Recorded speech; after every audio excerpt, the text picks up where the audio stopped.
Prologue. Stolen. 4 years old. The sweetness of the chocolate and vanilla swirl coated his tongue as soon as he took a lick. He loved ice cream. His mommy knew just how much, too. It was why every time she dragged him to the big building with all the busy stores and the even bigger parking lot, she bought him an ice cream cone. Because he'd been a good boy. He hated this place, but sometimes it was worth going with her just to get his special treat. It had to be a swirl. He followed his mommy out the doors and into the night, his sticky fingers leaving marks on the glass. His mommy had taught him to look both ways before stepping out into the street, so he didn't get smashed by a car. This wasn't really a street, but cars still drove on it, sometimes really fast. Most of the time, she made him hold her hands so he'd keep up. She told him it was because he got distracted. He didn't understand what she meant. Tonight, her hands were so full with bags, she couldn't hold his. One time when she wasn't holding his hand, he forgot to look. She grabbed his elbow, jerked him back onto the sidewalk, yanked his arms straight up and swatted his butt really hard. He didn't like that. It made him cry. She cried too and tried to hide it, but he saw it and it made him cry more. He didn't like when his mommy was sad. When Daddy left, she cried all the time. He'd climb into her lap and put his hand on her wet cheeks and ask why she was crying. Did she miss Daddy? She'd hug him close and never answer him, but the hug felt good because he missed his daddy too. Julian didn't know what he did wrong to make his daddy never come back. His mommy would tell him he didn't do anything, but Julian didn't believe her. Maybe he'd been bad. Maybe Daddy was mad at him. Now Daddy was gone. Mommy always brought him with her to this place. The place with all the people and cars. The place where he sometimes got spanked, but also got ice cream. His favorite kind. He looked both ways again, because he couldn't remember if he already did. Maybe that was what Mommy meant by him being distracted. Sometimes he had to think really, really hard to follow what she said or remember what she taught him, so he wouldn't get a spanking. She always said those spankings were for his own good, so he guessed that was okay. He wanted to be good for his mommy so she wouldn't leave too, because if she left, he'd be all alone. He didn't want to be alone. Being alone was scary. If he was alone, no one would talk to him.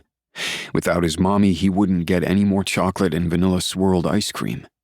When he saw no cars coming, he jumped off the sidewalk onto the lane where the cars drove, where he could be smashed. He ran to catch up to his mommy. She was talking on her phone and walking so fast. Why wasn't she waiting for him? He couldn't run and lick his ice cream cone at the same time. He had to walk slowly and be careful. The ice cream began to drip, so he stopped and licked his hand. When he looked up again, he knew he had to catch up. She'd be mad if he got too far behind. "Julian, let's go. It's late." She was still walking and talking. She wasn't waiting for him. With a last lick of his cone and another lick at another fat, milky drop on his hand, he began to run again, and his shoelace started to flap. Mommy needed to tie it for him. "My sneaker!" He stumbled when he stepped on his lace. He almost fell, but caught himself so he didn't skin his knees. It always burned when he did that. When his arms went out like an airplane to stop from falling, his ice cream cone tumbled from his fingers. His mouth made an O as he watched it plop upside down onto the pavement. He stared at the mess it made, and his ice cream began to make brown and white octopus legs around the cone as it melted. His eyes began to sting just like when she spanked him. "I dropped my ice cream, Mommy!" "Julian, hurry up!" She sounded mad now, but he dropped his ice cream. He wasn't done with it. With every step his mother took, she got farther and farther away. She always spent way too long inside the big building, way too long inside those stores. Sometimes it wasn't worth the ice cream. Like now, because he dropped it. He squatted down and picked up the cone, but none of the ice cream came with it. It was almost all a muddy puddle now. The cone had broken too. "Mommy!" A sob bubbled up his chest, and he let it out. He didn't care if anyone thought he was a baby. Mommy! His heart was beating so fast, and he had a hard time seeing Mommy since he was crying.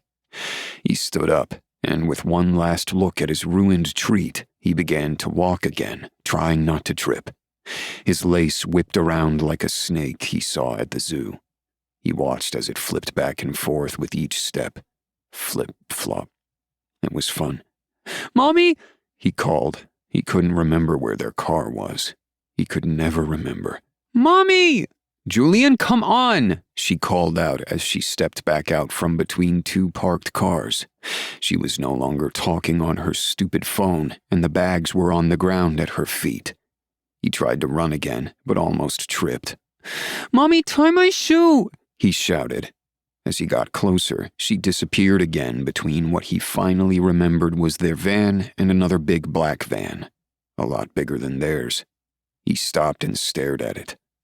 Stranger danger.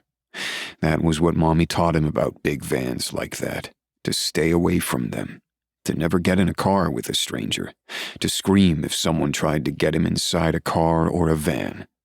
But their van was parked next to it. That was where Mommy was waiting for him. He didn't have to worry about the black one. It belonged to someone inside. He stopped and turned to look at the big building. The mall. That was what she called it. He had a hard time remembering. He spotted his spilled ice cream again, even though the parking lot was full of shadows. He took a breath so big it sucked his belly in, and then he pushed all the air back out so he wouldn't cry again. He rubbed the back of his hand over his eyes and his nose. Mommy hadn't seen him crying yet. He didn't want her to know he wasn't a big boy, that he was a crybaby. If he told her what happened, maybe she'd stop on the way home and get him another one. That was what she'd do, because Mommy loved him, not like Daddy. He spun and ran, doing his best not to fall, to the spot where she disappeared. He stumbled to a stop. 2 men were standing with his Mommy. She looked really scared. She was crying, and her eyes went wide when she spotted him. Julian didn't like the way she looked. He didn't like the way they were holding her. She didn't look happy at all. She looked really upset. She looked like this after Daddy left. He couldn't understand what she was saying because of the man's hand covering her mouth. Mommy? The side of the black van was open, and they were trying to put her inside. Her arms were moving, and her feet were kicking. She didn't like what they were doing. Stranger danger. She was fighting them so much, it took both of them to shove her into the van. A needle appeared in the one man's hand. He hated needles. He hated going to the doctor to get shots. They always gave him ouchies. He ran over to them to stop them from giving his Mommy an ouchie, too. Mommy? He was too late. The bigger man with the baseball cap and the bushy beard pushed it into Mommy. The other man, who was short and fat, turned toward Julian. "What the fuck?" he shouted so loudly, Julian wanted to cover his ears. What are you doing to my Mommy? "Fuck, asshole, she's got a kid." Julian ran to the opening of the van and saw his Mommy now lying on her stomach and not moving. There wasn't a seat in the back like in their own van. She was right on the floor. Was his Mommy sleeping? Was she dead? She wasn't moving. She wasn't crying. She wasn't screaming anymore. She wasn't scared. Mommy! He reached for her, and the fat man grabbed his arm and yanked him away. "What the fuck are we gonna do with this kid?" The tall man shrugged. "Leave him here?" "We leave him here, someone's gonna find him, and this will be reported." "Then we take him with us." "And do what with him?" "Who fucking cares, asshole? We can dump him somewhere or let the boss deal with him." "Don't think he was part of the deal. Just get the fuck in the van before someone sees us and calls the cops. You told me to take her car." He held up a set of keys and shook them, making them jingle. "Then get in her minivan and shut the fuck up. Gonna call the boss and ask what he wants done with him." "He's gonna be pissed." "Maybe not. This kid's the right age. He's probably worth something. Maybe we can get money for him ourselves." "Fuck that. I'm not risking that shit. We'll let the boss decide." "Get in the van, kid," the tall one demanded. I don't want to get in the van. I want my mommy. Get in the damn van. The fat man jerked on his arm. Julian winced. Ow! Stranger danger. What did Mommy say he was supposed to do? Yell. Julian opened his mouth and let out a loud shriek. A hand clamped over his mouth, stifling his yell. He bared his teeth and bit as hard as he could. Fucking A, you little asshole! Julian was struck alongside his head. Look, kid, we'll kill her if you don't cooperate. You need to be a good boy or you'll never see your mommy again. What? He'd never see his mommy again? Tears began to leak from his eyes. You think he understands any of that, asshole? He's what, 3? He ain't 3, are you, kid? No, he was 4. That was what his mommy told him when he blew out the candle on his birthday cake. It was ice cream, too. Chocolate and vanilla with chocolate crumbles in between. But he couldn't answer. The man's hand was covering his mouth. Doesn't fucking matter how old he is. We got something to tie his ass up. Need to keep him quiet, too. Can't be driving and hearing his ass screaming. The fat man's big belly jiggled when he laughed. Now I'm glad I'm driving her car. Wouldn't want to listen to that. Let's get him tied up and gagged then. We need to tie her up, too, in case that shit wears off. It won't. You want to risk it? He tried getting loose. He tried biting the man's hand again. Nothing was working. His mommy still wasn't moving. She couldn't help him. She couldn't. He was supposed to fight and shout, stranger danger, but he couldn't. He hated them all. He never wanted to come back here. Mommy would have to get him ice cream somewhere else from now on. He wasn't coming back here again. He wasn't. He needed to wipe his eyes so he could see. He needed to wipe his nose so he could breathe. Snot was filling it, and the man's hand was smearing it. He was thrown onto the dirty floor of the van, and before he could scream again as loud as possible, something was tied tightly around his mouth. It tasted yucky. He'd eaten dirt before, and that was what it tasted like. His arms began to hurt because they were yanked behind his back, and his hands couldn't move anymore.